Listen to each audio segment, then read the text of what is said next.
J'ai toujours rêvé d'être s'intéresse aujourd'hui à une profession très particulière, à savoir celle de créateur de satellites. Bonjour Benoît Depeyre. Bonjour. Vous êtes le CEO d'Aerospace Lab, une société qui envoie justement des satellites basés à Mont-Saint-Guibert, à 2 pas de Louvain-la-Neuve en Wallonie.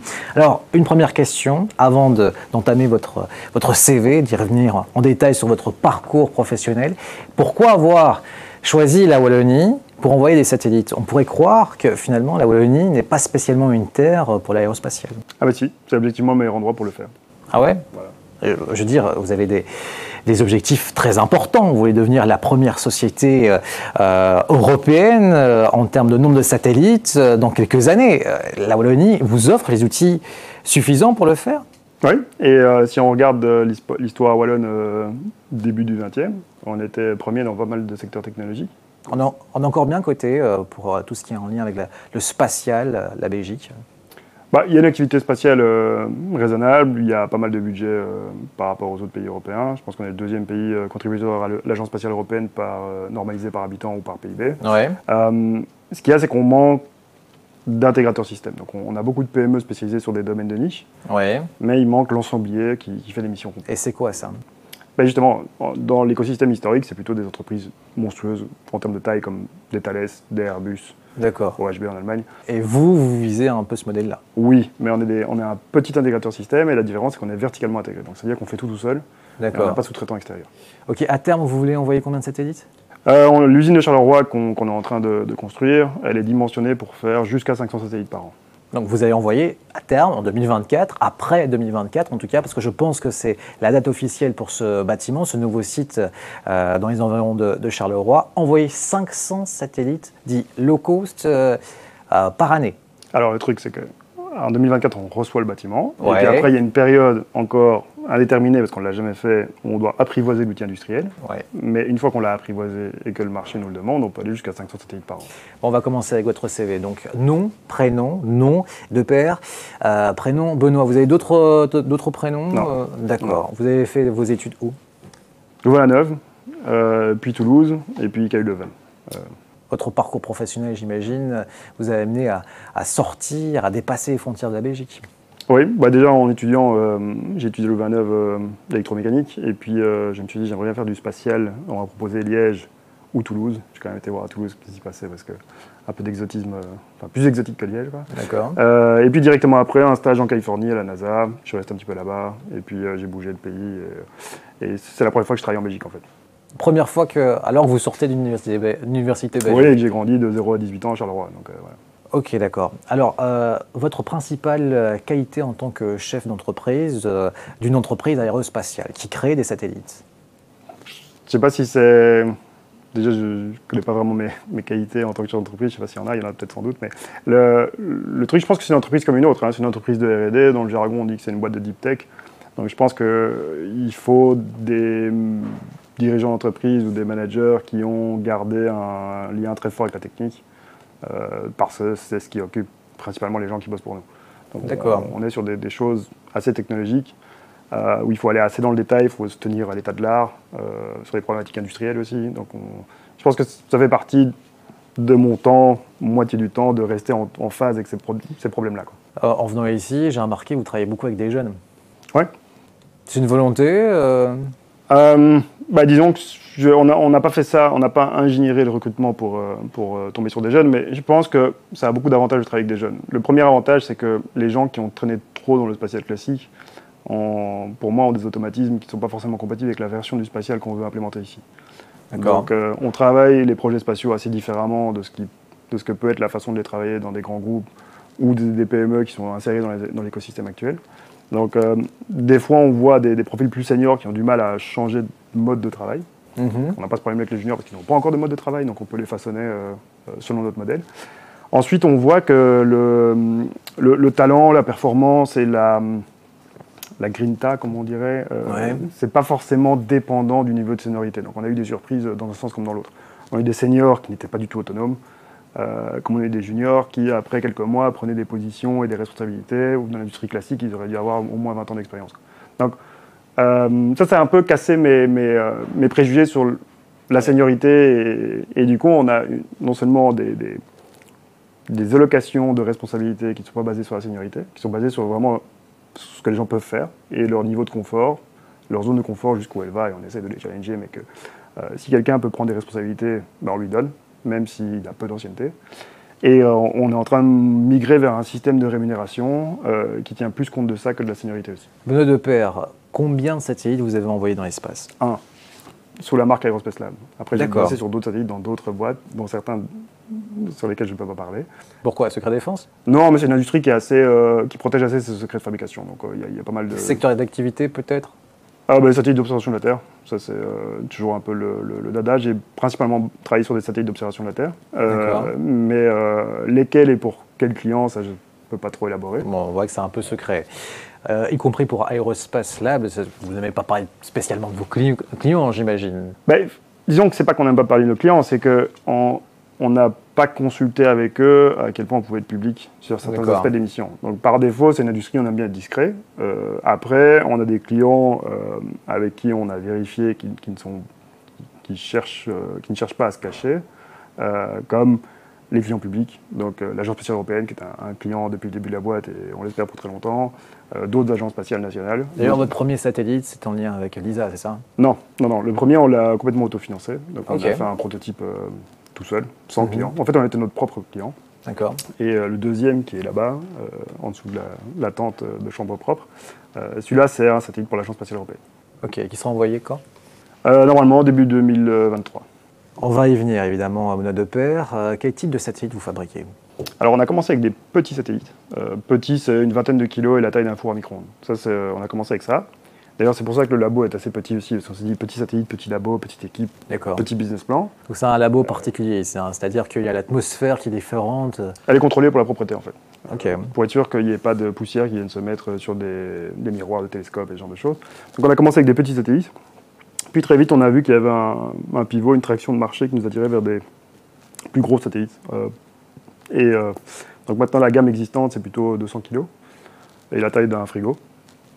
Et on voit qu'il y a une tendance pour aller sur encore plus gros, entre 500 kg et une tonne, dans les quelques années qui viennent. Donc on essaie de voir un petit peu comment se positionner et quelle gamme choisir pour le futur. Et vous travaillez pour tout le monde? Vous pouvez travailler pour n'importe quel type de client? Je veux dire par exemple les médias, les assurances, d'autres types aussi d'acteurs privés, des gouvernements aussi. Allez, vous allez peut-être rigoler, mais on peut penser aussi à des satellites espions ou des choses comme ça. Ah oui, mais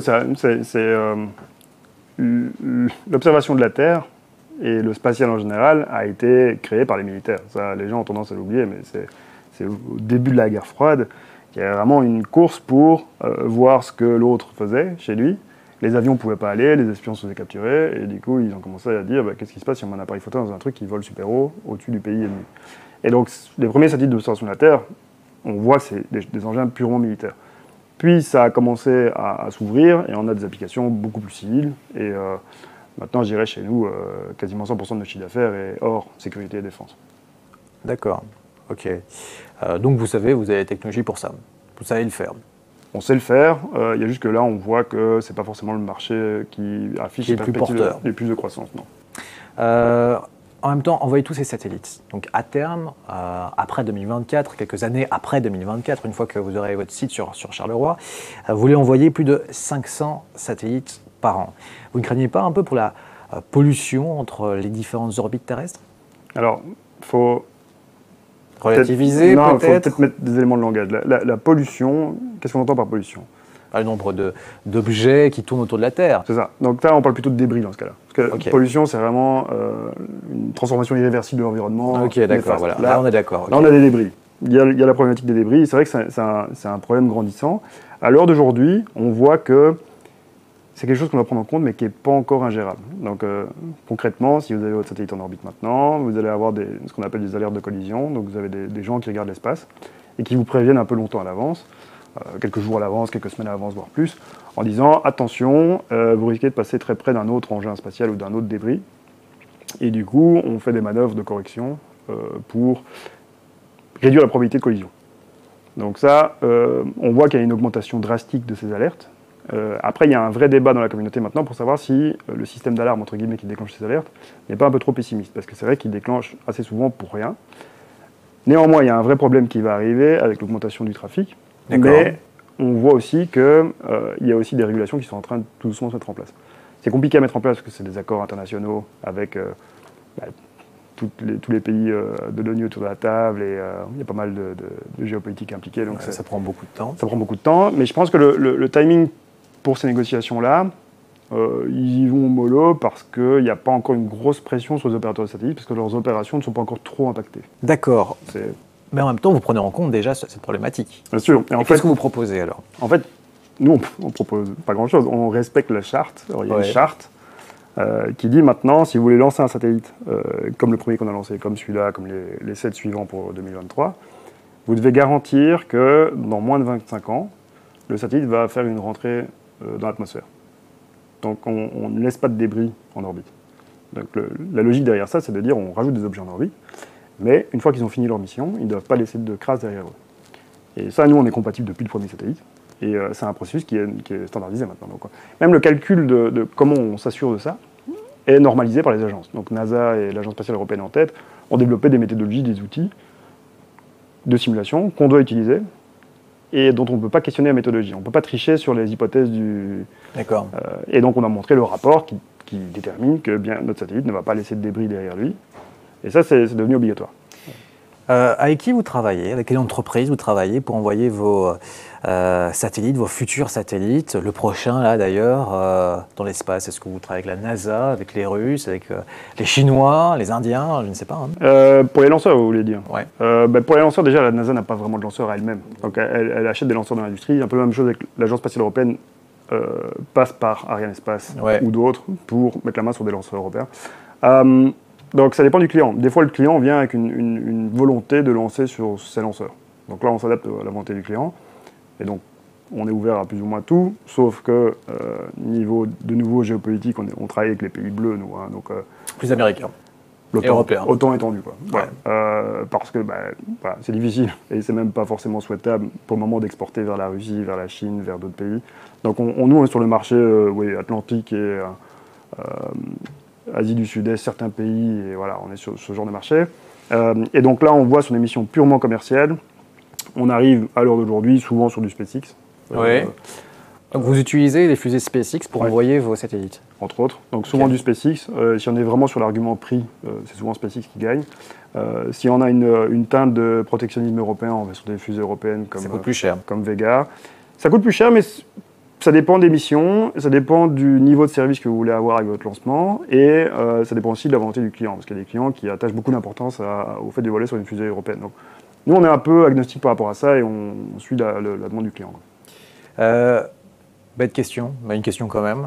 Vous avez déjà rencontré Elon Musk? Oui, mais dans un cadre autre. Quand je bourlinguais en Californie, j'étais invité à, je pense que c'était le reveal de la Model S de chez Tesla, à Palo Alto dans le showroom. En 2011 alors? 2011-2012, il faut vérifier la date. Et du coup, je l'ai croisé 2-3 minutes pendant cet événement-là. Parce que c'était un bon copain d'un de mes patrons à la NASA. Et un jour, vous auriez pensé que Elon Musk, celui que vous avez rencontré en 2011-2012, deviendrait le CEO de l'entreprise que vous avez utilisée pour envoyer vos premiers satellites? Ah, mais ouais, non, à l'époque pas, parce qu'à l'époque, j'étais occupé dans de la robotique et des trucs et des satellites low cost, mais je n'imaginais pas encore faire ma propre boîte de satellites. Et je suivais SpaceX de près, parce que j'avais visité SpaceX quasiment chaque année à l'époque. Ouais. Donc, 2008, 9, 10, 11, j'étais chaque année à Hawthorne, dans la banlieue de Los Angeles. Et ils avançaient déjà très vite. Et Musk était déjà le PDG de SpaceX. Donc, le fait qu'ils allaient devenir dominants sur le marché du lanceur, c'était assez évident déjà à cette époque-là. Ouais. Ce qui était moins évident, c'est que je suis un client. D'accord, ok. En même temps, c'est grâce à SpaceX, notamment, qui a fait baisser les coûts pour envoyer un satellite dans l'espace que vous avez pu créer votre entreprise. Oui, en fait, on s'insère dans une nouvelle façon de concevoir le spatial qui est... un peu low cost. Oui, low cost dans le prix, mais pas dans la performance. C'est ça qui est un peu... Est-ce que vous proposez aussi des satellites low cost? On fait des satellites qui sont objectivement beaucoup moins chers que la concurrence, mais qui ont des performances égales ou supérieures. C'est ça qui est un peu compliqué à appréhender parfois. Combien à peu près? Les satellites, c'est comme les voitures. Hein, donc ça, on va dire entre entre 0,5 et 50 millions de satellites. Ça vous aide pas beaucoup. Mais le panier moyen, il doit être autour de 4-5 millions. 4-5 millions de satellites. Voilà, le panier moyen. D'accord. En fonction des options. Mais du coup, on est sur un modèle où ça n'a pas trop de sens de lancer des satellites abordables sur une fusée super chère et vice-versa. Donc, vous n'allez pas chercher à économiser quelques millions si votre satellite a déjà coûté quelques centaines de millions. Vous allez plutôt aller sur des lanceurs qui sont établis, fiables, avec un branding réputé.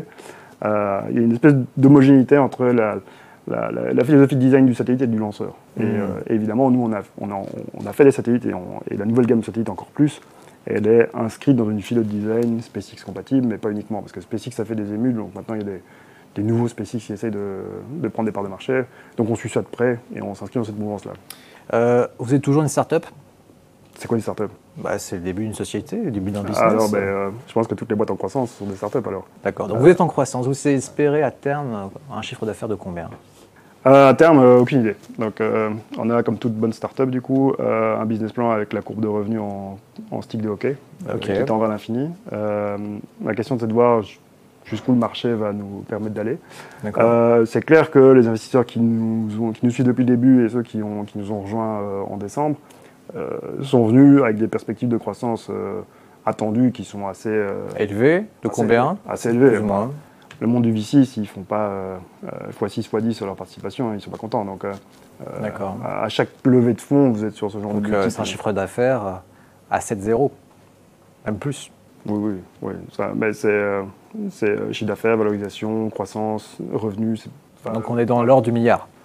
De quoi? De valorisation, peut-être. Pas encore. Mais c'est comme ça, je rejoins Fabien Pincardodou, c'est des seuils mentaux. Ça ne veut rien dire en tant que tel le palier de la licorne.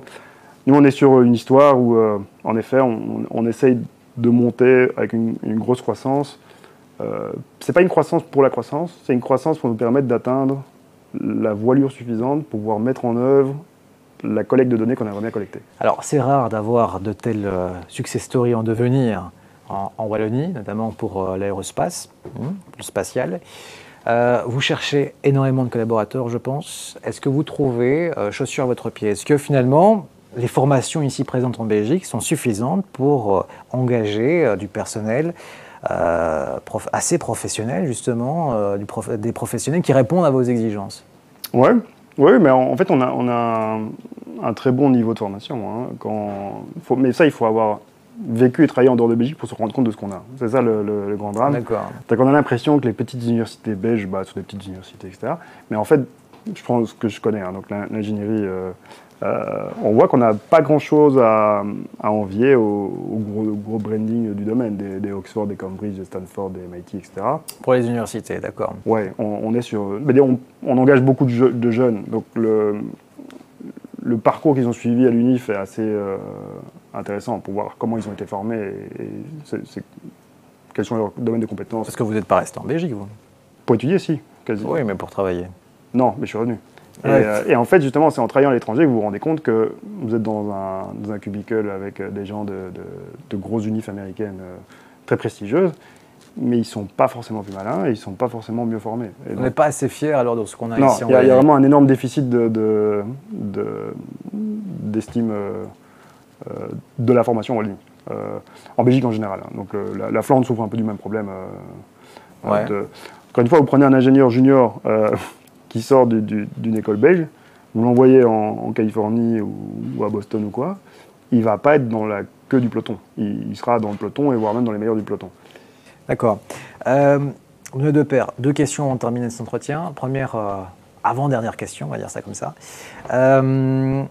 Clairement, on vous a pris un peu pour, pas pour un fou, mais en tout cas, on vous a regardé de manière spéciale, en tout cas de travers, lorsque vous avez dit, tiens, j'ai envie de créer ma société de satellite ici en Wallonie. Est-ce que vous avez eu des freins au début? Est-ce qu'on vous a cru au début, honnêtement? C'est toujours compliqué parce que j'ai pas de point de référence. Si j'avais ouvert un food truck, je ne sais pas à quel point j'aurais été bien ou mal accueilli par l'écosystème wallon. D'accord. Les freins, mais finalement on a pu passer au-dessus vu que la boîte existe, c'est le capital de départ. Donc, Et là, je parle des investisseurs privés, donc les business angels et ce genre de choses pour ce qu'on appelle le capital seed. Il y a des Belges là-dedans dans ces... Oui, oui, oui. On a des business angels plutôt flamands, plutôt du côté de Gand, qui ont compris, qui avaient envie de prendre le risque, et qui partageaient la vision et le profil de risque. Parce que c'est souvent une histoire de partager le profil de risque. Donc on est sur une entreprise avec un gros potentiel, mais aussi des gros risques. Donc ça a été vraiment compliqué de trouver des investisseurs qui étaient suffisamment ouverts d'esprit pour pouvoir prendre le risque sur ce genre de projet. Là où la plupart des investisseurs privés, wallons ou belges sont plutôt avec des plus petits tickets sur des projets software avec moins de risques et des retours plus courts en termes de temps. On a eu une légère levée de bouclier aussi de la part de certaines boîtes spatiales établies en Belgique qui en fait ne conçoivent le spatial que par le subside et donc projetaient une situation dans laquelle, étant un jeu à somme finie, on avait un nouvel acteur qui prenait les subsides aussi, du coup ils allaient avoir moins de subsides. C'est plus aussi dans le privé, établi dans le privé. C'est une entreprise privée. On est une entreprise privée, et il y a des entreprises privées dans le spatial qui ont 100% de leur chiffre d'affaires vient de contrats institutionnels et de subsides. Donc voilà, il y a eu un peu ça crispait un peu certaines boîtes. Finalement, on a pu passer outre et voilà. D'accord. Ce que vous n'avez jamais osé dire à une caméra, ce que vous n'avez jamais voulu dire à un entretien d'embauche, ce serait quoi? Un entretien d'embauche ou une caméra. Une caméra, c'est que ça m'amuse pas trop d'être devant les caméras. Ça, c'est le premier truc que j'ai jamais dit devant une caméra. Je m'y habitue, mais peut-être que j'y prendrai goût. Ok, d'accord. Et dans l'entretien d'embauche, j'ai jamais vraiment osé dire que ça m'intéressait pas. Donc j'ai eu des entretiens d'embauche où on voulait absolument m'engager, mais j'étais trop timide ou poli pour dire sur le moment, en fait non, je veux juste pas. Maintenant je comprends mieux le job et la boîte, j'ai pas envie. Et donc ça m'est arrivé une fois ou deux de dire je vais réfléchir et puis j'envoyais un mail en disant non. On en reste là. Voilà. Ok. Aujourd'hui vous êtes toujours timide ou vous avez dépassé cette difficulté? Pour dire non aux gens? Ouais. Non, maintenant je suis cash. Là, D'accord. Pas dire que je dis non souvent, mais ça fait partie du job aussi justement de s'améliorer là-dessus parce que le feedback tranchant et rapide, finalement je pense que c'est plus poli que de faire traîner les choses. On perd moins son temps, on peut apaiser les frustrations plus vite et passer à autre chose. Maintenant, je suis plutôt sur cette approche-là. Merci beaucoup, Benoît Depaire, pour Merci à vous. cet entretien très riche. On sait davantage maintenant sur votre profession de créateur, donc de satellite, ici en Wallonie, à Mont-Saint-Guibert, à 2 pas de Louvain-la-Neuve. C'était J'ai toujours rêvé d'être. Merci de nous suivre. À bientôt.